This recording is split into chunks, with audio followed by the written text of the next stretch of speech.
Episode 264. If you had to teach a fish to swim, it was never a fish.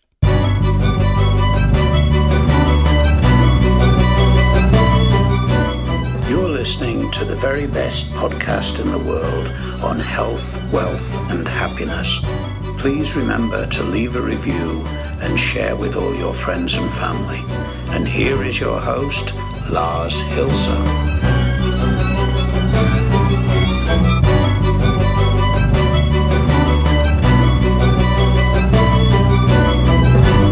Hi kids, and welcome to the almost last episode of the very best podcast in the world, your only source in the universe for personal supremacy through health, wealth, and happiness.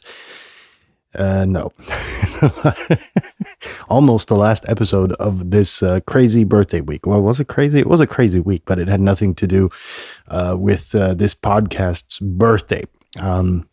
However, during the process of this week, I came across an interesting quote, meme, whatever, majigger, which, hasn't been associated to anyone anywhere, really. It's probably, some kind of antiquated Buddhist saying or tale or whatever. And I chose this as the title in reflection to a bunch of trainings and exercises that I've gone to. And that's why we're going to be talking about that today and how, some people are unfit for certain positions or careers or whatever. And the self-honesty required and the brutal self-honesty you require to, tell yourself that this is nothing for me. So before we get started, a brief housekeeping excursion as every day. Item number 1, sharing is caring. In that I appeal to you to share these episodes far and wide. The reason is not my personal gain, because at the end of the day, I don't make a dime off of this. Thing is to prevent your friends, relatives, or whoever follows you, to fall victim to the wallet rapists. And that's what this is. This is what this appeal is about every single episode. Sorry, I was choking actually on a bit of water that I just had before I started recording. So anyhow, item number 2, views on my own, yada yada blah. Item number 3, remodeling mode, loads of shit to do. Episodes a bit shorter. Now that we have that out of the way, where do we start?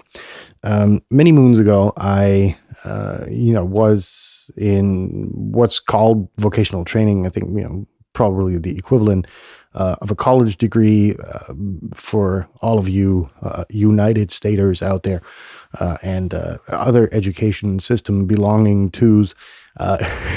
So it's you get real school education, but with physical, not physical labor, but with actual work being done. So you get beside the education bit, you get experience, right? Job experience, so that when you get launched into your career, then you're at least not one of these theoretical motherfuckers nagging around with all of your bold ideas, which have no foundation, because the professor you got it from probably never saw the economy, because otherwise he wouldn't be a professor, right?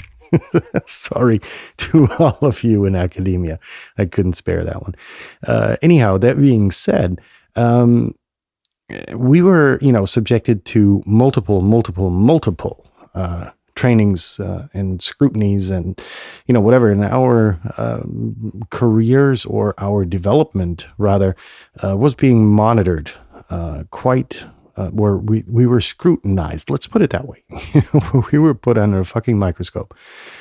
And all of our developments, all of our tests that we had to do, all of our, additional trainings that we did, they were mouthwatering, right? Because we got to spend time at, expensive hotels, all paid for by the company, and all that good shit. And it was very entertaining, and it was a freeing environment, getting out of the office and, being amongst peers, right? All of these, trainees and whatever. And what you could see, though, was that in, the financial sector is dog eat dog. Let's face it. We've all seen Wolf of Wall Street. We've all seen Wall Street. We've all seen Wall Street too. And, it's kind of like this dog eat dog thing that doesn't go to say that, yeah, it's like Wall Street. No, but the the pattern of the people who actually succeed are similar. Right? They are a lot of times quite narcissistic. They are a lot of times very loud, some even obnoxious, and those are the guys who kind of move ahead. And I deliberately say guys because those are the people who go into the field. We had pretty much a similar amount of girls in our year, in our pool of trainees, let's put it that way. But none of them really ended up in the field, right? It was, I would say, north of 95% guys. All the girls ended up, doing an office job, 9 to 5, filing papers, answering the phone. Yeah, still, rather the traditional thing, because I don't know. And then later I found out, why that was the case, because, obviously, you a lot of times end up totally hammered in bars and, cracking bad jokes about women. And, more often than not, you'll end up in a brothel or the evening out with the guys. Now, this wasn't my world, which was the reason I left the financial sector quite quickly after that. And I also knew that I wasn't ruthless enough. I had a conscience. And a lot of my peers didn't. And, all of a sudden, this whole corporate politics thing started to kick in. And I wasn't going to have a part of that because it's a waste of my lifetime. Anyhow, long story short, during all of these trainings, you could immediately see what the, if you were aware, right? This degree of awareness, you could tell what they wanted to see in order for you to excel, right?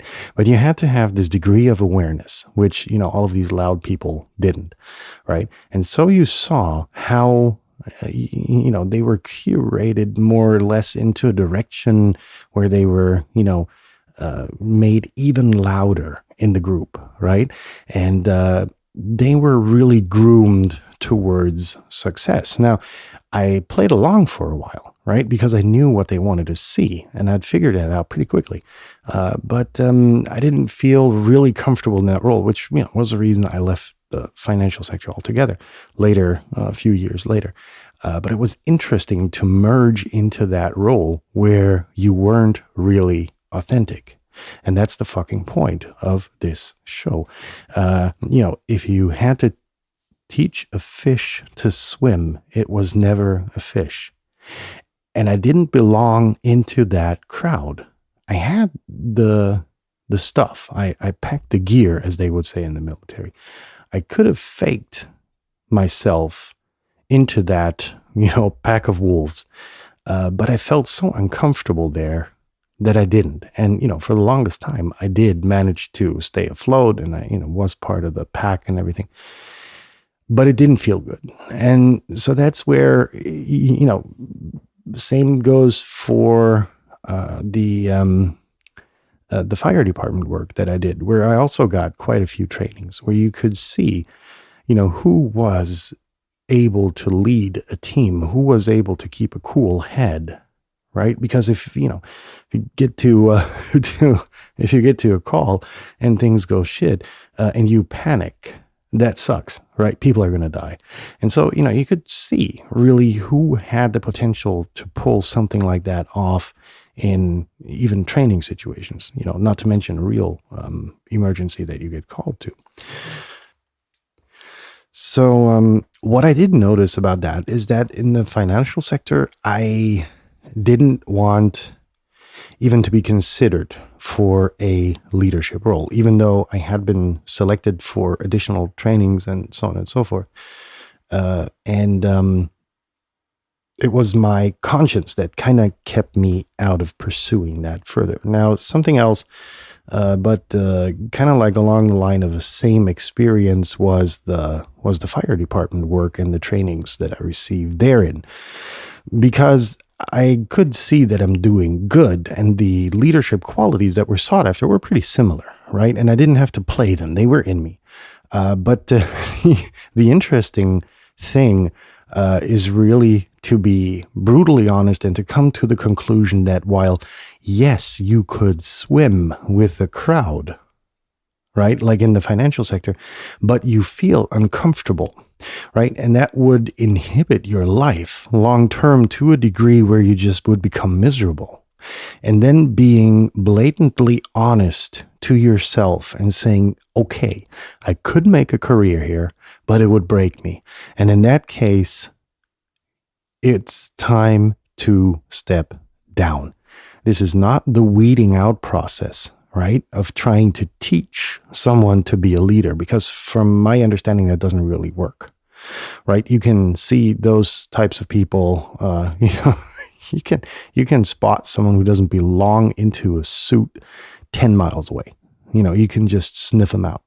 And I've seen enough of those people, and they should have never been placed in a leadership role, right? So we had I worked for one company, and we had this chief executive who was, I don't know what his problem was. He had serious mental damage, or mental issues, rather.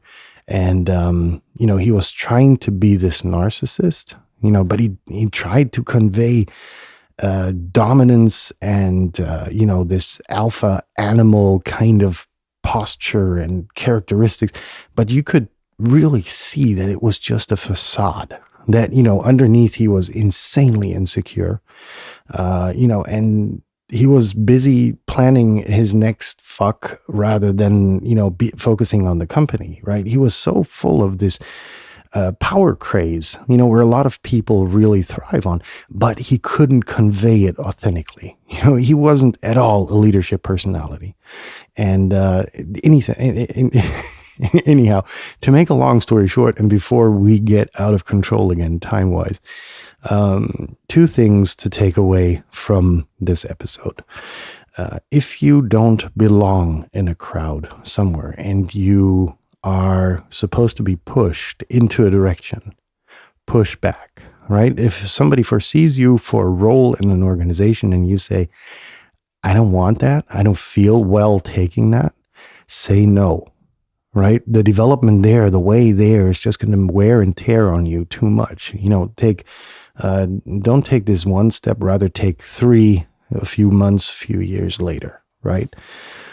And takeaway number 2, be honest to yourself if you find yourself in a situation where you don't really belong, to be able to say, I don't belong here, I want to get out, right? And this is only from the perspective of the tested and not of the tester, meaning that the testers had, a totally different role where you try to push someone into leadership. You try to teach them to be a leader.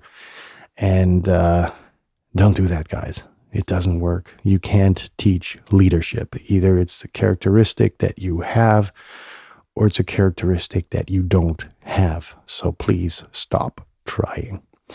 In that sense, I hope I was able to make sense and wish you a good rest of your Thursday. If you've already had your Thursday, have a good night. Leave your hands above the blanket, stay safe, and we'll be in touch tomorrow for Exercise Friday. See you soon, folks. Bye-bye.